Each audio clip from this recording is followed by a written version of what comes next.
Hello दोस्तों, मैं अमोल कासर आपका स्वागत करता हूं। दोस्तों, आज के लेक्चर में हम लोग और कुछ इंटरेस्टिंग बातें सीखने वाले, समझने वाले हैं, राइट। 12th सीबीएसई बोर्ड का जो बिजनेस स्टडी है उस पे जाने से पहले जैसे हमने कल कुछ नई बातें सीखी थी।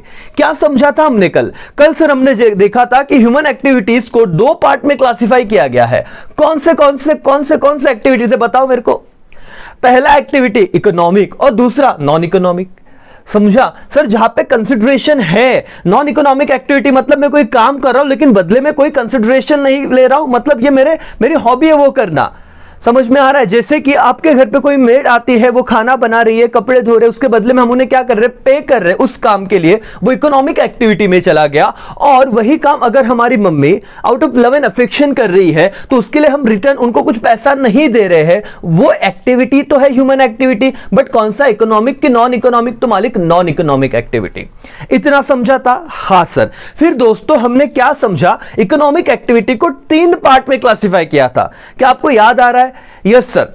कौन सा? Business, profession and employment. 3 बातें समझी थी आपको, business, profession and what, employment. तो हम 3 बातों में जब हमने क्लासिफाई किया, उसके बाद हर एक को डिटेल में हमने समझा था। तो जिन बच्चों ने कल का लेक्चर नहीं देखा, लेक्चर नंबर 1 जरूर देखिएगा। एक सिंपल सी बात देता हूं कि हर बंदा पैसा कमाने के लिए अगर बिजनेस कर रहा है, आप डॉक्टर के पास जाते हो, को डॉक्टर सबसे पहले तो यह बता दीजिए कि डॉक्टर जो मतलब अपना क्लिनिक डाल के बैठे हुए हैं, हॉस्पिटल है, वो बिजनेस है, एम्प्लॉयमेंट है या प्रोफेशन है? तो सर चलो आंसर तो आपने दिया मुझे, मैं अभी बोलूंगा नहीं। आप उन्हें कहते हो सर प्रॉफिट घेऊन टाका, सर पगार घेऊन टाका, कि सर फीस घेऊन टाका? क्या बोलते हो आप? सर आप कहते हो उन्हें कि पगार ले लीजिए, प्रॉफिट ले लीजिए या फीस ले लीजिए। एक टर्म यूज करते हो मालिक, सर फीस कितना है। आप सीए के पास जाते हो, पूछते हो सर फीस कितना है। आप लोग लॉयर के पास जाते हो, आप पूछते हो सर फीस कितनी हुई। तो ये टर्म फीस कौन कलेक्ट करता है? प्रोफेशन। कल के लेक्चर में देखो, लास्ट को मैंने बताया था। वही अगर एंटरप्रेन्योर है, बिजनेसमैन है, तो बिजनेस में क्या होता है? प्रॉफिट। और वही अगर एम्प्लॉय है तो क्या मिलेगा मालिक? बोलो, वेजेस एंड सैलरी। तो देखो तीनों ही रिवॉर्ड ले रहे हैं, तीनों ही कमा रहे हैं, तीनों को ही क्या करना है? प्रॉफिट अर्न करना है, मतलब पैसा कमाना है। बट टर्म एक जगह यूज हो रहा है प्रॉफिट, एक जगह यूज हो रहा है वेजेस एंड सैलरी, और एक जगह यूज हो रहा है फीस। समझ, अंडरस्टैंडिंग। ऐसे अगर पढ़ोगे तो पढ़ाई ना हमको बुकिश नहीं लगेगा, क्योंकि ये daily day to day life में यूज होने वाले वर्ड है। कितना ऑड लगेगा डॉक्टर के पास पूछोगे, डॉक्टर आपका पगार कितना है, मैं दे दूं? सर नहीं बोलते ना। ये समझा तो था, लेकिन आपने जब आज कभी सोचा था कि बुक में पढ़ के भी हमको ये नॉलेज मिल सकता है कितना डिटेल में, राइट दोस्तों? एनीवेज आज हम सीखेंगे बिजनेस के बारे में। और 2 इमेज हमेशा याद रखना, हमको ये वाली स्टूडेंट नहीं बनना है, हमको स्मार्ट स्टूडेंट बनना है, राइट। और अगर स्मार्ट बनना है तो स्मार्ट तरीके से पढ़ना पड़ेगा। आज हम देखेंगे कि बिजनेस क्या होता है, बिजनेस के फीचर्स पढ़ेंगे। बिजनेस में रिस्क आपने बहुत बार सुना होता है, अपने दोस्तों से सुना होगा। आपने अगर बोला यार मैं जिंदगी में कुछ बड़ा करना चाहता हूं और उसके लिए ना मैं सोच रहा हूं कि मैं बिजनेस करूं, दोस्त बोलते भाई ठीक है लेकिन ना बहुत रिस्क होता है। तो रिस्क क्या होता है आज हम वो समझेंगे।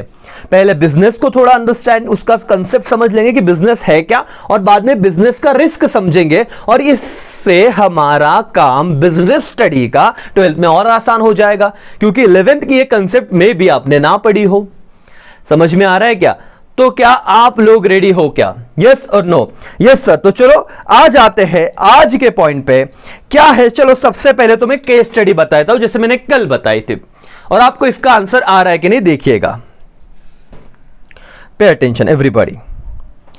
क्या है, जो रमा था bought a readymade dress for ₹5,000। Her friend, Rama का friend, her friend like the design of dress very much, so Rama sold the same dress to her friend for ₹5,500 and made profit of ₹500. After completing her studies, Rama opened a shop of selling ready-made dresses for girls. Rama ने एक dress लिया, उसकी friend को अच्छा लगा, लेकिन रमा ने खरीदा था कितना? 5,000 में। उसकी फ्रेंड को बेचा 5,500 में। देखो दोस्ती में मजाक कर दिया, प्रॉफिट कमा लिया, मालिक गलत हो गया। ठीक है, कमा लिया तो कमा लिया। और बाद में जैसे ही रमा का एजुकेशन कंप्लीट हो गया तो उसने अपना एक शॉप ही डाल दिया कि बोले चलो बहुत अच्छा बिजनेस है। पहला सवाल, can transaction between Rama and her friend be term as a business, क्या इसे बिजनेस कहा जाएगा? Point number 2, state the feature related to A, कि ए का कौन सा फीचर है बताओ, बिजनेस है कि क्या है, कौन से बेसिस पे चल रहा है, मतलब ए वाले point. Can the sale of dresses on her shop called business? 3 सवाल, लेकिन अब अगर आप कंफ्यूज हो तो आप गलत नहीं हो, क्योंकि आपने अब तक कुछ समझा नहीं। अब हम समझेंगे कि बिजनेस क्या होता है, बिजनेस किसे कहा जाता है। मालिक याद रखो, इंप्लॉय भी कभी ना कभी कुछ ना कुछ घर का भंगार बेच देते हैं हम लोग, क्या उसे बिजनेसमैन कहा जाता है क्या? नहीं सर। तो ये टर्म समझने के लिए आपको लेक्चर पूरा देखना पड़ेगा। और दोस्तों कुछ भी बातें हम मिस नहीं कर रहे, भले लेक्चर रेगुलर है, हम लोग 12th का बेस क्लियर कर रहे हैं जो 11th में आपने छोड़ दिया था। तो सबका कंसंट्रेशन मुझे सिर्फ और सिर्फ पढ़ाई पे चाहिए, इधर उधर की बातें कोई भी नहीं सोचेगा, राइट? क्योंकि 1-to-1 लेक्चर चल रहा है, आप और मैं और अपना पढ़ाई, दैट्स इट। चलो ध्यान दो, concept and characteristics of business, everybody pay attention. Business is wide term, एक होता है नैरो टर्म, एक होता है वाइड टर्म, जिसमें बहुत सारी बातें इंक्लूड है। बिजनेस में क्या क्या नहीं आता मालिक, सर क्या पता क्या क्या आता है? चलो पढ़ते हैं। It includes all occupations in which people are busy in earning what income, either by production or purchase and sale or exchange of goods and services to satisfy the need of other people with the main objective of earning profit. Main objective क्या है? Profit earn करे भाई। कोई manufacturing industry में हो सकता है, कोई यहां से मतलब होता है ना, जैसे कि रिटेलर होलसेलर से परचेस किया और क्या किया, कंज्यूमर को सेल किया, राइट? होलसेलर से परचेस किया, कंज्यूमर को सेल किया, बिजनेस कर रहे हैं। कोई एक्सचेंज में होता है, सो ऑन। और सबका एक मोटो क्या होता है कि लोगों की वांट सेटिस्फाई की जाए और उनको जो डिजायर रिजल्ट है, डिजायर सेटिस्फैक्शन है, वो दिया जाए। हम उनकी नीड को सेटिस्फाई कर रहे हैं, वो हमको पे कर रहे हैं। एवरीबॉडी, आपको कंसेप्चुअल अंडरस्टैंडिंग चाहिए, आपको कुछ सीखना है, आपको कुछ सीखना है तो मैं कुछ सिखा रहा हूं, आपकी नीड सेटिस्फाई हो रही है सीखने की, तो बदले में आप मुझे क्या दे रहे हो? मनी दे रहे हो। एवरीबॉडी, तो मैं क्या कर रहा हूं? सर्विस सेल कर रहा हूं। मालिक समझ रहा है क्या? यस और नो? सर बिजनेस है, बिजनेस है। डेफिनेशन बाय डिफरेंट ऑथर्स, अलग अलग महान आत्माएं थी जिन्होंने कुछ कहा है और इनका बहुत ज्यादा रिस्पेक्ट होता है। इन्होंने जो कहा हमको वैसे कहना पड़ता है। समझा क्या सर? हाँ, तो समझो क्या बिजनेस के बारे में इन बड़े बड़े हस्तियों का कहना है। लेविस हनी सिंह का भाई, ऐसा नहीं है, देख दो हनी जी क्या बोलते हैं। Business is a human activity, वाह हमको तो पता ही नहीं था। Business is a human activity directed toward producing और acquiring wealth through buying and selling goods. What? Producing and acquiring what? Wealth through buying and selling what? Goods. कितना पहला डेफिनेशन मेरे साथ खत्म करो। लर्न तो करना नहीं सर, अंडरस्टैंडिंग के बेसिस पे पढ़ रहे, लेकिन उन्होंने कितना सिंपल चीजें रखे, वही जो हमने पढ़ा था। ठीक है सर, एक डेफिनेशन किया, आगे बढ़ते हैं। In modern time business is no longer dealing only with goods and service, it can not be defined in term of profit only. Yes, modern time underline कीजिए। It has become integral part of society. In modern time, business include the following activities. क्या क्या बातें होती है sir? सबसे पहले creating customer for itself, okay. दूसरा, converting economic resources into goods and service, keeping in mind the preference of customer, कि लोगों को कौन से चीजों की अभी रिक्वायरमेंट है। कोरोना टाइम चल रहा है सर, तो मास्क ज्यादा से ज्यादा प्रोड्यूस हो, सैनिटाइजर का जितना ज्यादा प्रोडक्शन हो उतना ज्यादा हम कर सके। आपको अगर याद होगा 2020 में जब कोरोना की शुरुआत हुई थी, हैंड वॉश जो होते हैं अपने, धोते जाओ, याद आ रहा है बंटी, तेरा साबुन इतना स्लो है, तो वो दिक्कत हो गई थी क्योंकि ना सप्लाई कम हो गया था, प्रोडक्शन ही नहीं था, और एड चलाई जा रही थी कि दिन में 10-15 जितने बार हाथ धो सके धो। तो इनडायरेक्टली आपको ये नहीं लगता कि उन कंपनी के प्रोडक्ट्स की डिमांड बढ़ गई, क्योंकि यहां पे यूज बढ़ गया, कंज्यूमर जो प्रोडक्ट है उनका। अब प्रोडक्शन तो लगेगा क्योंकि डिमांड सेटिस्फाई करनी है, तो लोगों ने यह सोचना चाहिए कि कंज्यूमर का प्रेफरेंस क्या है। और 1 साल बाद देखो बहुत ही ज्यादा क्वांटिटी में अब हैंड वॉश, उसके बाद सैनिटाइजर, उसके बाद मास्क, ये सारी चीजें अवेलेबल है कि नहीं। बिजनेस एंगल मालिक, ये सोचना पड़ेगा कि आपको कौन से बिजनेस में जाना है, कैसे काम करना है। समझ में आ रहा है? Yes sir. Now innovating new product or services, innovation may lead to technological upgradation of production market। ये बिजनेस का सबसे बड़ा एक सोच लो, मतलब कभी फ्यूचर में आप बिजनेस करोगे तो आप जितना इनोवेटिव रहोगे उतना ज्यादा लोग आपसे जुड़ेंगे। अगर आप इनोवेटिव नहीं रहे तो बहुत कम चांस है कि लोग उस चीज को कितने टाइम तक, मतलब है ना, कि देखेंगे, समझेंगे या खरीदेंगे। आपका नाम मालिक याद रखो, एक जमाना था जब चीजें नाम पे बिकती थी। आज वो जमाना है अगर आप में इनोवेटिव मतलब वो स्किल है नई नई चीजों को नई नई ढंग से लाने का, कंज्यूमर के हिसाब से उसमें मॉडिफिकेशन करने का, कंज्यूमर के हित के लिए, कंज्यूमर के बेनिफिट के लिए, और कंज्यूमर को उसको यूज करना इजी हो, इन सब चीजों को सोच के अगर आप कुछ कर रहे हो तो आप टिकोगे, नहीं तो नहीं टिकोगे। पूछना अपने घर वालों से, अभी लेक्चर कर रहे हो, घर में बैठे हो, यस और नो। आजू बाजू मम्मी पापा हो गए तो पूछो नोकिया फोन सुना है क्या, नोकिया। वो कहेंगे बेटा शुरुआत ही वही से हुई थी, हमने हमारी जिंदगी में फोन लिया था पहले तो नोकिया का था। मतलब जैसे आज आप बोलते हो ना कोलगेट कोलगेट, कोलगेट क्या है? अरे टूथपेस्ट एक ही कंपनी है कोलगेट, लेकिन उसका ब्रांडिंग देखो कैसे हुआ। मेजोरिटी घर में ना ऐसे नहीं बोलते टूथपेस्ट, बोलते कोलगेट दे, बोलो पतंजलि यूज कर रहे, फील कर रहे हो, बोलो पेप्सोडेंट यूज कर रहे, बोले क्लोजअप यूज करे, कुछ भी रहने दो, लेकिन बोलते कोलगेट दो। तो ये क्या था? ब्रांडिंग था। नोकिया भी वैसे ही ब्रांडिंग था, लेकिन नोकिया मालिक आज देखो किधर भी नहीं दिख रहा है मार्केट में दूर दूर तक। जब एक टाइम उनका सिंगल मोनोपोली था, इतना बड़ा मार्केट शेयर था, क्यों हिल गया? इनोवेशन थिंकिंग, इनोवेटिव थिंकिंग नहीं मालिक, वो रहेंगे विंडो पे, एंड्रॉइड को एक्सेप्ट ही नहीं किया और लोगों को एंड्रॉइड यूज करने में सिंपल लगा। जो कंपनी ने उसे एक्सेप्ट किया, जो कंपनी उसके साथ है, वो आगे निकल गए। लेक्चर समझ रहा है क्या? देखो इंटरेस्ट से पढ़ना है, रटना बिल्कुल नहीं हमको। और इसे तो पढ़ाई कहते नहीं, तो बुकिश तो आप भी पढ़ लोगे घर पे। अलग अलग एग्जाम्पल से अगर हम समझ के बात करेंगे, सारी चीजों को समझेंगे और फिर सीखेंगे तो मजा ही कुछ अलग है। नहीं तो सर रट लो, point A, point B, point C, point D, मैं बहुत अच्छे से करा सकता हूं, वो चीज करेंगे जब रिवीजन होगा। पहले समझो रेगुलर लेक्चर में। तो एवरीबॉडी समझा? इनोवेटिंग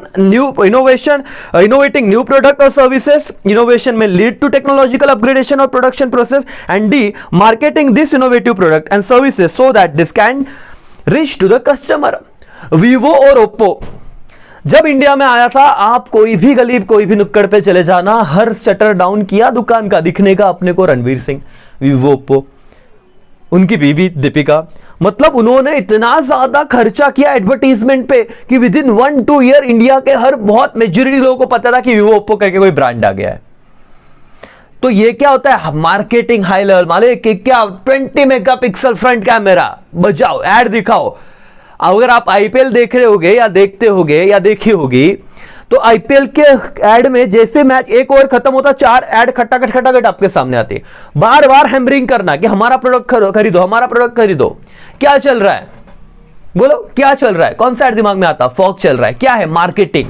क्यों बाकी के परफ्यूम नहीं? क्या क्या चल रहा है? फॉग। मालिक समझो चीजों को। बिजनेस स्टडी करने कहने से एक सब्जेक्ट नहीं होता, मार्क्स लाने से क्या उखाड़ लोगे जिंदगी में? मार्क्स तो हम दिलवाई देंगे आपको, 90 चाहिए 100 में से 95 चाहिए, आराम से मिल जाएंगे, लेकिन कंसेप्चुअल अंडरस्टैंडिंग नहीं रही तो कुछ फायदा नहीं होगा, क्योंकि हमें स्मार्ट स्टूडेंट बनना है। सर बहुत लिया, आगे बढ़ो। नहीं, ये बात समझी क्या? Creating customer for itself, converting economic resources into goods and services, keeping in mind किसका प्रेफरेंस? कस्टमर का। इनोवेटिव न्यू प्रोडक्ट और services and marketing this innovative product and services that this can reach to customer. कितना भी भारी product रहा, लेकिन अगर marketing नहीं हुआ तो क्या फायदा उस प्रोडक्ट का? समझ रहा है कि नहीं? Yes sir. Now next point, characteristics and nature of business. Sir ये बिजनेस के बारे में हमको नेचर पढ़ना है, और मैंने अभी बातें बताई ना आपको, ये कब काम में आएगी? जब ऐसे मीटिंग होगी और जहां का जो मैनेजर होगा उठ के आपको लेगा, सलाम करेगा, मालिक तोड़ो तुम लोग। इतना भारी बताया, 11-12 के बच्चे सच में, और इतना कंसेप्चुअल अंडरस्टैंडिंग, बोल देना कहां क्लास किया था। समझ रहा है क्या? यस और नो, सब आपके लिए तालियां बजाएंगे, आपके मार्क्स की वजह से नहीं, आपके नॉलेज की वजह से। और आप यहां पे नॉलेज ही ले रहे हो मालिक। समझ में आ रहा है क्या? Yes sir.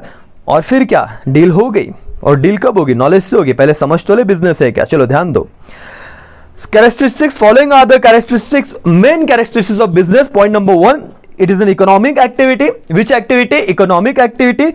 Business is considered as an economic activity as it is undertaken with the objective or aim to earning money, livelihood and not for क्या psychological satisfaction. Charity नहीं कर रहे भाई, बिजनेस कर रहे तो बिजनेस करते हैं। समझ में आया? आप लोग एक चीज याद रखो, बिजनेसमैन बहुत सॉर्टेड होते हैं, ठीक है, अच्छी काम भी करते हैं, वो अर्न कर लेंगे।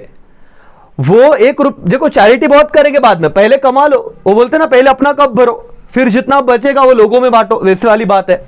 ये इकोनॉमिक एक्टिविटी है। हम चैरिटी साइकोलॉजिकल बोलते हैं ना कि हम सेटिस्फैक्शन के लिए वो बाद में कर लेंगे, कमाएंगे फिर दान वान करेंगे, लेकिन पहले कमाई।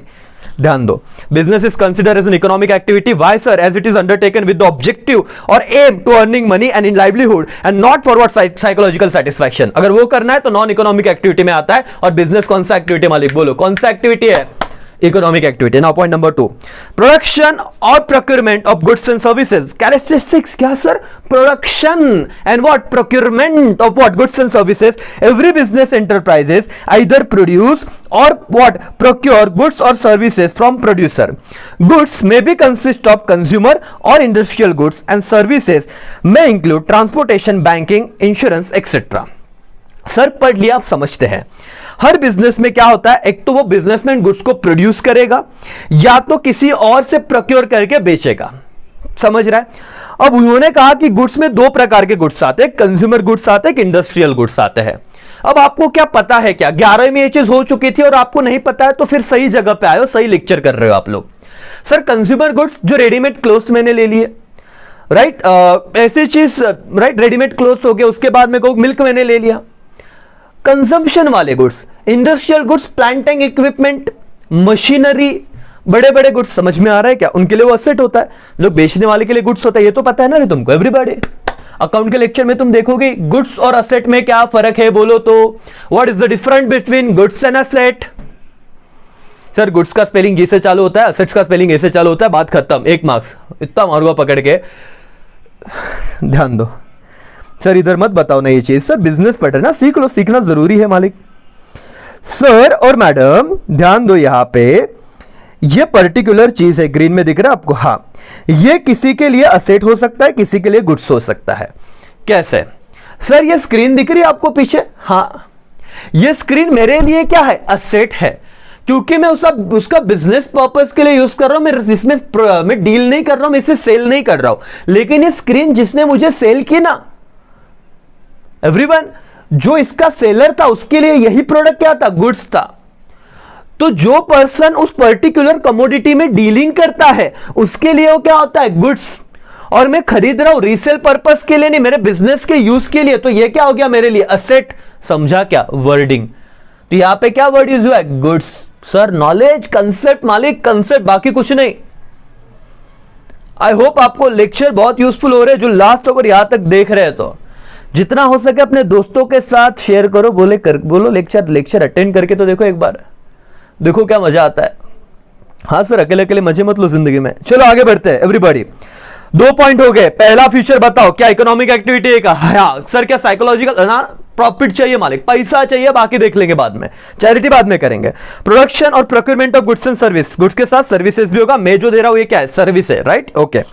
सेल और exchange of goods and service हो गया, okay. Sale and exchange of goods and service for the satisfaction of human needs.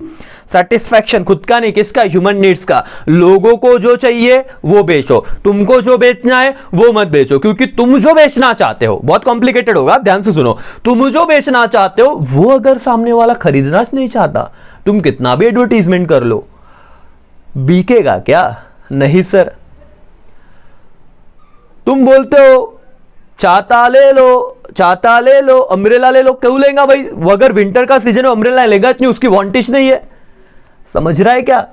हाँ या ना? तो दोस्तों वो बेचो जो उन्हें चाहिए, वो मत बेचो जो तुम्हें बेचना है। बहुत इंपॉर्टेंट लाइन बोल दी मैंने। हमें क्या सर? सीखो। Business involve sale and exchange of goods and service. The production of goods and service for self consumption is not business. मैं खुद के लिए कुछ कर रहा हूं, मैं खुद फार्मिंग। सर मैंने ना कुछ प्रोडक्ट लगाए जो मेरे घर में ही बिकेंगे, मतलब घर में बिकेगा, घर में खाने के लिए, वो बेचने के लिए नहीं। क्या उसे बिजनेस कहा जाएगा क्या? नहीं सर, सेल्फ कंजम्पशन वाला बिजनेस में नहीं आता। A farmer cultivating crop himself and his family consumption for families consumption is not only doing, he is not doing business, but the farmer who is cultivating crop for sale involve in the it is business activity. Similarly, buying goods to gift someone else is not business, but buying goods for resale is business. वाह! मेरे दोस्त का birthday था, मैंने क्या किया? 10 product खरीदे अलग अलग। क्या कहते? 10 प्रोडक्ट खरीदे। और देखो, ध्यान दो, बहुत ध्यान से समझना। मैं और मेरा दोस्त, और हम दोनों के 10 कॉमन दोस्त होता है ना, अपना एक फेवरेट वाला दोस्त रहता है या रहती है, और इतने इतने लेवल का प्यार रहता है, क्या बताओ तुमको, कि उसका बर्थडे है मैं तो विश करूंगा, लेकिन मेरे साथ मेरे 10 फ्रेंड भी विश करेंगे। उनको मैं पहले 10 दिन पहले बोलता, भाई तू भी विश कर, तू भी कर, उसको ये पसंद है, तू ये देगा, तू ये देगा, तो उसका दिन बन जाएगा, सरप्राइज होगी वो, है ना। बहुत रहते ऐसे मजनू। तो मैंने क्या किया, उसका बर्थडे था, मैंने मेरे गुड्स खरीदे और मेरे दोस्तों को बांटे, एक तू ले, एक तू ले, एक तू ले, सब देना उसको।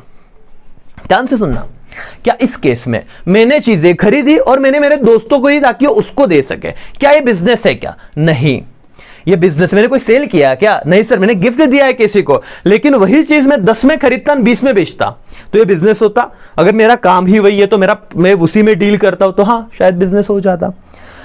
ओके मालिक, so there must be a sale और exchange of goods and service in business. Free में बांटोगे तो बिजनेस नहीं कहा जाएगा, समझ रहा है? तो याद रखना, बाद में क्वेश्चन पूछूंगा कुछ, और वही एक क्वेश्चन था कि उसने, एक दोस्त ने 5000 से लिया, 5500 पे बेच दिया। वो क्या उसका रेगुलर बिजनेस है क्या? नहीं, मैं भंगार बेचता, घर में रद्दी हो गया, रद्दी जमा, रद्दी को बेचा, क्या बिजनेस का कहूंगा क्या? क्या मेरा वो मेन एक्टिविटी है क्या? नहीं सर। समझ में आ रहा है क्या? Yes sir. Regular basis, important point आ रहा है यहां से, बहुत बड़ी कंसेप्ट क्लियर कर रहे हो मालिक। अगर यहां तक रुके हो तो रुक जाओ, थोड़ा टाइम अपने जिंदगी में नॉलेज गेनिंग के लिए दिया तो कुछ वेस्ट नहीं होता। समझ में आ रहा है क्या? फायदा तुम्हारा ही है। देखो तुमको क्या करना है, पढ़ो ध्यान से। जो अभी लाइव इसको देख रहा है अच्छी बात है, कोई बाद में देखेगा, लेकिन पूरा लेक्चर देखना है आपको। Another important feature of business it that it must sell or exchange goods or service on the regular basis. Buying and selling goods or service once or twice is not business. Underline 5000 times कि आप लोग साल में 1 या 2 बार कुछ चीज को bye और सेल कर देते हो, क्या आप बिजनेसमैन हो जाओगे? Number 1 businessman sir. अरे इतना मारूंगा पकड़ के, बिजनेस नहीं कर रहा तू।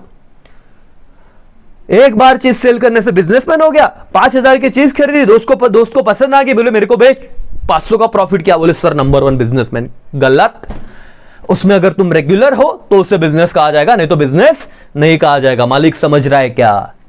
भावनाएं पहुंच रही है क्या? Yes or no? Yes sir. One single transaction of sale does not constitute business. For example, if person sell his house to buy a new house, is not doing business. But if person buys and sell house on regular basis to earn commission, then it will be considered a business. Regularity of occurrence of business transaction is must. मैंने मेरा खुद का घर बेचा, वो पैसा है, दूसरा घर खरीदा, मैं बोलूंगा अरे क्या बिजनेसमैन हूं यार, 5 लाख में घर खरीदा था 20 साल पहले, अब 1 करोड़ में बेचा और नया घर खरीदा, बिजनेसमैन, नंबर 1 बिजनेसमैन? नहीं सर। लेकिन वही मैं कमीशन एजेंट हूं, मैं क्या करता हूं, लीड लेता हूं, इधर घर बेचो, अरे सर इधर लेने का, तुमको लेना है, अच्छा ये एक बेच दो, नया खरीद लो, अच्छा सर तुम्हारा पाइजे मैं देता हूं, चलो यहाँ पे घर खरीदो, इसको बेचना है, 10% कमीशन मेरा, 20%। ये अगर मेरा एक्टिविटी है ना तो मैं बिजनेस में हूं, एक बार करता हूं, बिजनेस में नहीं हूं। रेगुलर बेसिस, आपको आंसर मिल गया होगा उस केस का जो मैंने शुरुआत में कराया था। ये रहा, अभी बता देता हूं तुरंत, फिर बाद में अपने ना अपन गजनी भूल जाते हैं। रमा का एग्जांपल देखो, Rama bought readymade dress for 5000, her friend liked the dress and so much करके, so Rama sold the same dress to her friend 5500। क्या प्रॉफिट अर्न किया? 500। क्या बिजनेस है क्या बोलने का? नहीं, बिल्कुल नहीं। Answer is no sir. Why? Because this is not on regular basis. कौन सा फीचर रिलेट कर रहा है पॉइंट ए में? रेगुलर बेसिस पे नहीं है, इसीलिए इसको बिजनेस नहीं कहा जाएगा। लेकिन बाद में रमा शॉप ओपन करती है, वो रेगुलर बेसिस पे कपड़े बेचती है, वहां पे रेडीमेड ड्रेसेस बेचती है, तो बिजनेस कहा जाएगा। Answer C is yes, as it's done on regular basis। क्या आंसर समझा क्या सबको? एवरीबॉडी यस और नो? यस सर, जोश होना चाहिए मालिक पढ़ते वक्त। समझ में आ रहा है क्या? हाँ sir. Answer case study based question इतने सिंपल रहते हैं ना, सिर्फ तुमने पढ़ना चाहिए, बाकी तो क्या, दुनिया में बहुत लोग हैं जो टाइम पास कर रहे करा रहे। चलो ध्यान दो, प्रॉफिट अर्निंग सिंपल सा पॉइंट है सर, पढ़ लेते हैं। प्रॉफिट अर्निंग क्या है मालिक? फटाफट पढ़ लेते हैं। प्रॉफिट अर्निंग क्या है? प्रॉफिट अर्निंग क्या है? चलो, The main purpose of business is what? Earning profit। ये तो पता है था। If the profit motive is missing in a transaction, then it cannot be considered as a business transaction। अगर प्रॉफिट ही नहीं हो रहा, तुम बिजनेस ही क्या को कर रहे? चैरिटी करते बैठो, non economic activity. For example, goods given in charity are not business activity. No businessman can survive without earning sufficient profit। अगर आपका प्रॉफिट नहीं हो रहा है, तुम बिजनेस क्यों कर रहे हो? तो इंपॉर्टेंट क्या था? प्रॉफिट अर्निंग कंपलसरी है। Uncertain end of return and risk, क्या बिजनेस हो तो रिस्क तो रहेगा, राइट ना? रिस्क है तो इश्क है, वाह sir. Another important feature of business is the presence of risk factor in the transaction. There is always possibility of losses. It is not certain that businessmen will always earn adequate profit as market condition may change, customer taste may change, there may be strike in business own factory. All this can lead to loss. So the business transaction there is always element of risk involved. एक flavor रहेगा जो आपको कभी ना कभी तो चखने को मिलेगा ही। सर ये देखो, ये पॉइंट देखने चाहिए। कोरोना आने वाला था, पता था क्या? बहुत मजे ले रहे थे जब 2020 में आया था ना, गो कोरोना गो, गो कोरोना गो, बहुत मजे ले रहे थे। बाहर किसी देश में था, फिर अपने देश में आया और किसी स्टेट में था, अब किसी स्टेट से अपने सिटी में आया, अपने सिटी से अपने एरिया में आया और अपने एरिया से अपने घर में आया। कोरोना का जर्नी देख रहे हो। और इसने इंडिया की, और लोग कहते हैं कि हम लोग चाइना के प्रोडक्ट बैन करने गए, उन्होंने हमारे गली और बोले ना कि नुक्कड़ के दुकानें बंद कर दी। लॉकडाउन लॉकडाउन लॉकडाउन, पिछले 2 साल लॉकडाउन में ही जी रहे हम लोग। चल क्या रहा है मालिक? सर रिस्क, जिन्होंने नए नए प्रोजेक्ट लिए होंगे, नई नई बातें ली होगी, उनकी तो लग गई ना। लग गई क्या सर? बहुत बुरी लग गई। क्या था? ये बिजनेस में रिस्क इन्वॉल्व होता है और हर बिजनेसमैन को रिस्क का जो अनसर्टन फैक्टर है उसे कंसीडर करके ही चलना पड़ता है मालिक। समझ में आया क्या? देखो ये पॉइंट पढ़े हमने। अगर आपको इसके बाद किसी ने पूछा बिजनेस करना है लेकिन तू पढ़ा लिखा बंदा है, बता क्या नेचर है बिजनेस का, क्या क्या बातें तुम कंसीडर करोगे? आप कहोगे पॉइंट नंबर 1 क्या सर? ये इकोनॉमिक एक्टिविटी है। पॉइंट नंबर 2 प्रोडक्शन और procurement of goods and services होना चाहिए। Point number 3 sale and exchange पढ़ लिया था। Point number 4 is very important, on regular basis उसे ही बिजनेस कहेंगे। साल में एक बार रद्दी दे रहे सर और बोल रहे आई एम नंबर 1 बिजनेसमैन, मान लो 50 रुपया प्रॉफिट कमाया, 50 रुपया तो हमारे को पकड़ गए। एक बार क्या बिजनेस नहीं भाई है। समझ रहा है क्या? क्या बोलूं? प्रॉफिट अर्निंग होना चाहिए, रिस्क तो होता ही होता है, बात खत्म। ओके सर, मल्टीपल ऑब्जेक्टिव क्या बिजनेस के?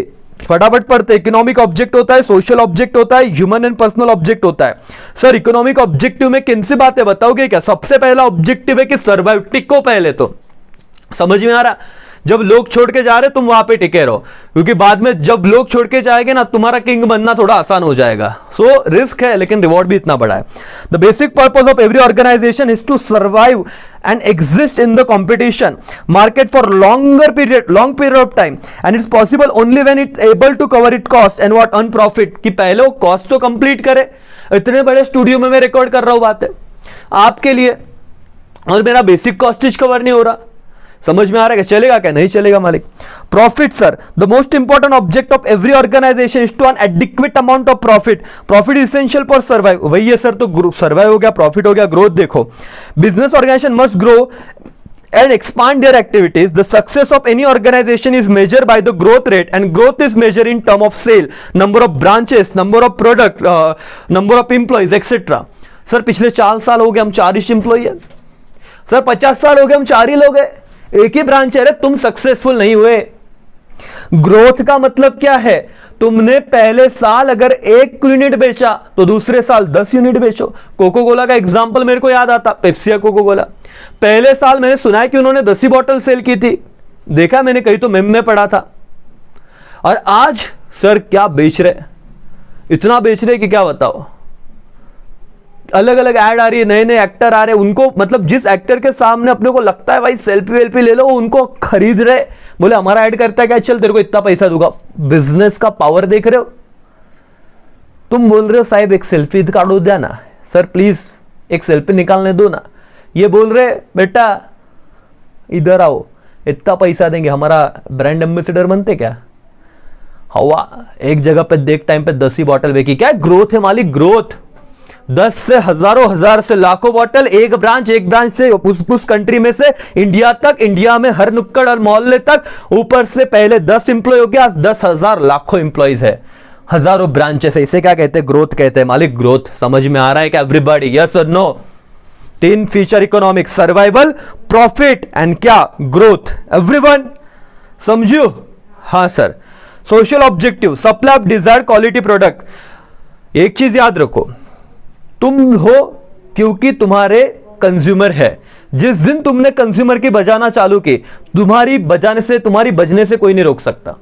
अपने आप कर्मा मालिक कर्मा, लोगों का पहले भरोसा जीता गलत बातें बता के, और आज तुम उनकी बजा रहे हो। रुको, टाइम सबका आता है, पढ़ो ध्यान में। Customer prefer to buy the product only when they are satisfy quality and are available at reasonable price. Today's customer is what quality conscious customer and is expected value for money. जितना दे रहा उतना मिलना चाहिए, अगर तुम नहीं दे पा रहे हो तो रखो तुम्हारी चीज तुम्हारे पास, हम किसी और के पास जाएंगे। समझ रहा है क्या? ओके, क्वालिटी में मीन्स क्या बोला, differently for different product. For example, for customer goods such as refrigerator, TV, car, scooter, the quality means durability. And product like pressure cooker, gas cylinder etcetera, quality means safety. अलग अलग होगा भाई। Cooker लगा फट गया, cylinder लगा फट गया, जान चली गई, तो उसमें क्वांटिटी थोड़ी ना, मेरे को सेफ्टी चाहिए, क्वालिटी डिफर कर सकता है। स्कूटर है, ड्यूरेबिलिटी चाहिए। प्रोडक्ट लिया तो रेफ्रिजरेटर लिया, एटलीस्ट कुछ साल चले। हाँ सर, तो सबसे पहला तो सोशल ऑब्जेक्टिव है कि आपने सही प्रोडक्ट, डिजायर्ड क्वालिटी, जो लोगों को चाहिए वैसे प्रोडक्ट बेचो। प्रोडक्ट फॉर प्रोडक्ट लाइक क्या था, पल्सेस, स्पाइस, मेडिसिन एक्सेट्रा, जो भी आपके मिर्ची मसाला वाले प्रोडक्ट है। क्वालिटी में भी प्योरिटी, कितना प्योर है वो तो डिफर करेगा। देखो, एक क्वालिटी क्या है ड्यूरेबिलिटी, एक क्वालिटी क्या है सेफ्टी, एक क्वालिटी क्या है उसके प्योर, कितना प्योर है। To survive in the market for long run and to maintain the goodwill, the businessman must supply the product with the right quality at the right price. Avoidance of unfair trade practice, मालिक गलत काम मत करना कभी, business करना है तो short term gain में रहोगे, लॉन्ग टर्म बच जाएगी। समझ में आ रहा है? एंटी सोशल और unfair trade practices include black marketing, adulteration, hoardings, overcharging etcetera. Exaggeration or advertisement about the use of product is also unfair trade practice. No society accepts this practices. With this practice, a businessman will not only lose the reputation, but it is also punishable under law. The punishment can be in form of imprisonment or fine. मतलब हो सकता है आपको कुछ fine लगा दे, imprisonment मतलब jail हो जाए, या both. The businessman must have social objective to avoid this practices for earning profit. या मालिक समझा? Yes or no? परफ्यूम लगाओ, 10 लड़कियां पीछे पीछे आएंगी। होता है क्या कभी? आओ कॉलेज में आए हो अभी, भले ऑनलाइन 1 साल गया, लगाओ परफ्यूम, आओ मार्केट में, देखो कितनी लड़कियां आती क्या, देखती भी नहीं, आना तो दूर की बात है। कितना बड़ा धोखा हो गया रे। बोला था परफ्यूम लगाओ, आहा, वो नाम क्या था मेरे को, अंकित या कुछ तो था ना। वो देखो डॉटर, वो लिफ्ट में जाते हैं, फिर अंकल, कुछ तो अंकों को स्मेल आता है परफ्यूम का, वो फिर वो कुछ तो नाम लेते हैं, मेरे को ऐड याद नहीं आ रहा, लेकिन ऐसे ऐड जैसे ऐड दिखाते, कुछ भी दिखाते मतलब। तो ऐसे सही है क्या? नहीं सर, ये गलत बात है करके ऐसे नहीं करना चाहिए, लेकिन करते हैं। बजाओ उनके एक दिन, इंडिया वालों। सर बहुत सारी बातें, फटाफट अभी आज का लेक्चर ना खत्म करेंगे अपन, ज्यादा टेंशन मत लो, सही टाइम पे लेक्चर खत्म करेंगे, टेंशन मत लो। एम्प्लॉयमेंट जनरेशन, यस सर, सबसे पहला बिजनेस का ये ऑब्जेक्ट होना चाहिए कि हम लोग अगर 10 कमा रहे, 10 रुपया कमा रहे, 20 रुपया कमा रहे, हमारे एम्प्लॉयज को भी कुछ दो, राइट। और इसीलिए इंडिया में ना क्या आ रहा है, मेक इन इंडिया प्लान आ रहे। लोग कह रहे तुम ना जॉब सीकर मत बनो, जॉब गिवर बनो। तुम एक जॉब करोगे ठीक है, खुद के लिए कमा रहे हो, लेकिन जब तुम एक कंपनी स्टैब्लिश करते हो, जब तुम बिजनेस करते हो, तब तुम अपना तो पेट भरते हो, साथ में हजारों फैमिली का पेट भरते हो, ये समझो। तो बिजनेस करना आप खुद के लिए रिस्क भले ले रहे हो, लेकिन उसका रिवॉर्ड सबको मिलता है। सोशल सर्विस और कम्युनिटी सर्विस जैसे अलग अलग एनजीओ, आपने टाटा एग्जांपल सुना होगा। लॉकडाउन में दोस्तों लोगों से 2 रुपए नहीं छूटते, 1500 करोड़, देखो इमेजिन जस्ट अमाउंट देखो। बड़ा आदमी इसलिए ऐसे मत समझो 1500 करोड़ छोटा अमाउंट है, जो करोड़ कमाता है उसके लिए 1 लाख छोटा अमाउंट है कि नहीं, लेकिन देता है कोई? नहीं देता। 1500 करोड़ डोनेशन तब दिया था, लेकिन अभी भी बहुत दिया है। रिलायंस हो गया, टाटा हो गया, बहुत सारी कंपनी है। जब देश को जरूरत पड़ रही है ना आगे, तो आपने ये एक आपका रिस्पॉन्सिबिलिटी है कि सोसाइटी में सोशल सर्विस, कम्युनिटी सर्विस में आपने आगे आना चाहिए, एनजीओ एस्टैब्लिश करना चाहिए, गरीबों के लिए कुछ काम करना चाहिए, अनाथों के लिए कुछ काम करना चाहिए। इतना कमा रहे हो ना लोगों से, थोड़ा बांट भी दो। And last, avoidance of pollution. Okay, industrialization had led to major problem of pollution, right. The industries throw और drain their waste like waste in lakes और रिवर्स, एंड उससे क्या होता है सर, वाटर पॉल्यूशन वगैरह होता है। उसके बाद the smoke coming out of the chimneys पता है ना, वो देखो ऐसे धुआं निकलता है, ऐसे होता है, देखो ये कंपनी और एक चिमनी, यहाँ से धूर निकलता है, ये पूरी कंपनी है, मतलब वो हवा में छोड़ते ही करके, right. Pollute the environment as the businessman has added a spreading of pollution, so it's become the moral duty of the businessman to come forward and help solving the problem of pollution. Businessman must adopt environment friendly techniques of production and should drain the waste material in such a way that is do not pollute the environment। तो उन्हें क्या करना चाहिए, ऐसी तरीके से handle करना चाहिए वेस्ट को कि वो इन्वायरमेंट को और ज्यादा खराब ना करे। समझ रहा है? देखो कितनी बातें हमने पढ़ ली। क्यों? पहले तो देखो इकोनॉमिक ऑब्जेक्टिव पढ़े कि सर्वाइवल, प्रॉफिट और ग्रोथ होना चाहिए। सोशल ऑब्जेक्ट भी पढ़े और दोनों ऑब्जेक्ट के साथ आपका बिजनेस चलेगा मालिक। और ह्यूमन और पर्सनल ऑब्जेक्टिव क्या होते हैं भाई, ये देख लो, समझ लो, क्योंकि कल आप बिजनेसमैन बनने वाले हो। बिजनेस स्टडी पढ़ के क्या करना है आपको, गुड वर्किंग कंडीशन प्रोवाइड करनी है, payment of competitive and satisfactory wages and salary, ऐसे पगार दो लोगों को ताकि वो अपना नीड तो सेटिस्फाई कर पाए। सर 8 घंटे काम करवा रहे हैं, 2-3 रुपए दे रहे, चलेगा क्या? नहीं sir. Personal growth and development of employee by imparting training and employees keep क्या अपडेटिंग देयर नॉलेज, कि उनके पर्सनैलिटी के बारे में सोचो, उनको नए नए स्किल अपग्रेडेशन करवाओ। समझ में आ रहा है? Pre recognition provides special benefits, जैसे कि हाउसिंग फैसिलिटी हो गया, मेडिकल फैसिलिटी हो गया, वगैरह वगैरह। मालिक ध्यान दो, चलो एवरीबॉडी फटाफट रिवाइज करते हैं। 11 में किया था क्या इतना सारा? पढ़ा था इससे कभी? नहीं। 12वीं पढ़ना सर, 12वीं पढ़ाओ 12वीं कैसे पढ़ाऊं? इधर ही तुमको ये नया लग रहा सिक्के जो 11वीं का है।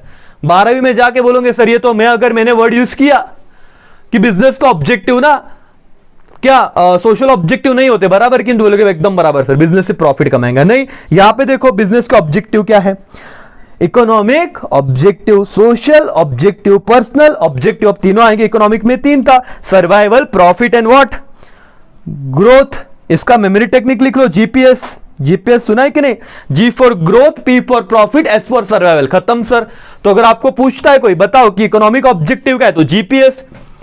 देन सोशल ऑब्जेक्टिव सर की क्वालिटी गुड्स प्रोवाइड करो, अनफेयर ट्रेड प्रैक्टिस को अवॉइड करो, एम्प्लॉयमेंट को जनरेट करो, कम्युनिटी को सर्विस दो, एनजीओ एनपीओ वगैरह जो भी बनाना है बनाओ, पॉल्यूशन को अवॉइड करो, सोशल कॉज।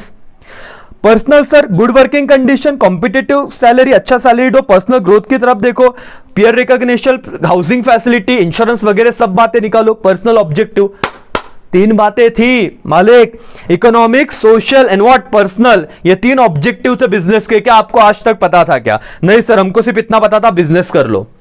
इंटरव्यू में पूछा, जब आप ऐसे आंसर दोगे तब आपकी इतनी तारीफ होगी। There are 3 objective, economic objective, social objective, personal objective. Everybody क्या क्लियर हो क्या? यस और नो? Yes sir. और अगर दोस्तों आप ऐसे करते हो तो सही है, ऐसे नहीं पढ़ते हो तो गलत है। बिजनेस रिस्क के बारे में हमको पढ़ना है नेक्स्ट पॉइंट में।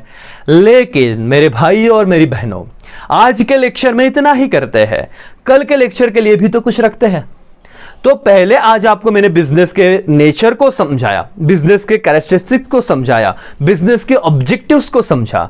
और अगर आपको इंटरेस्ट आ रहा है कि हाँ सर अब हमको समझ रहा है कि एक बिजनेसमैन जब बिजनेस करता है तो क्या सोचना चाहिए, क्या उसने इनोवेटिव रहना चाहिए कि नहीं रहना चाहिए, क्या उसने रिस्क लेना चाहिए कि नहीं लेना चाहिए, क्या उसने लोगों के साथ धोखा करना चाहिए क्या नहीं करना चाहिए, नहीं करना चाहिए ना। तो ऐसे बहुत सारी बातें हम सीखेंगे, बिजनेस रिस्क के बारे में भी सीखेंगे। लेकिन हम रिस्क कब सीखेंगे? देखो कल का लेक्चर बहुत अच्छा रहने वाला है। तारेवरची कसरत मराठीत त्याला म्हणता, राइट। बिजनेसमैन देखो सर बहुत अच्छा इंसान है, क्योंकि इकोनॉमी बिजनेसमैन पे बहुत हद तक डिपेंड है। दोस्तों तो आपका समय मैं वेस्ट नहीं करता, मिलते हैं कल के लेक्चर में। जितने भी आपके दोस्त हैं उन तक ये लेक्चर पहुंचा दो और पढ़ते कुछ नया, है ना। चलो बाय बाय, टेक केयर। मैं अमोल कासार यहीं पे रुकता हूं। अपना ख्याल रखो, अपने घर वालों का ख्याल रखो, राइट। सिचुएशन थोड़ा खराब है लेकिन इससे भी हम लड़ लेंगे और जीत लेंगे। Bye bye, take care. जय हिंद, जय भारत।